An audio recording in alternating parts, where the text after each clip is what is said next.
குறுக்குத்துறை முருகன் கோவில் மண்டபத்தை மூழ்கடித்தவாறு வெள்ளம் செல்கிறது. கூடுதல் விவரங்களுடன் இணைகிறார் செய்தியாளர் நாகராஜன். வணக்கம், விவரம் என்ன? நெல்லை மாவட்டத்தை பொறுத்தவரைக்கும் கடந்த சில நாட்களாகவே வெயிலின் தாக்கம் குறைந்து தற்பொழுது மழையின் தாக்கம் அதிகரித்து இருக்கிறது. குறிப்பாக வடகிழக்கு பருவமழை ஏற்கனவே கடலில் ஏற்பட்ட தாழ்வழுத்த காற்றழுத்த தாழ்வுகளின் காரணமாக மழை அதிகமாக பெய்யும் என அறிவிக்கப்பட்ட மாவட்டங்களில் நெல்லையும் ஒன்று.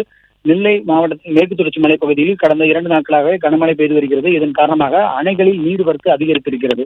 அதாவது குறிப்பாக பிரதான அணைகள் பாபநாசம், மணிமுத்தாறு, சேர்வலாறு இந்த அணைகள் மூலமாகத்தான் 5 மாவட்டங்களுக்கு குடிநீர் ஆதாரம் இருக்கிறது. இந்த அணைகள் தற்போது நிரம்பி இருக்கிறது. இதன் காரணமாக உபரிநீர் அதிகமாக வெளியேற்றப்பட்டு தாமிரபரணி ஆற்றில் வெள்ளப்பெருக்கு ஏற்பட்டுள்ளது. இந்த அளவு குறிப்பிடக்கூடிய ஒரு விதமாகத்தான் நெல்லை சந்திப்பில் உள்ள குறுக்குத்துறை பகுதியில் உள்ள முருகன் கோவில் அமைந்திருக்கிறது. அந்த குறுக்குத்துறை முருகன் கோவிலுக்குள் மழை வெள்ளநீர் உள்ளே நுழைந்திருக்கிறது. அது மட்டுமின்றி அருகில் இருக்கக்கூடிய மண்டபத்தை எல்லாம் மூழ்கடித்தவாறு செல்கிறது.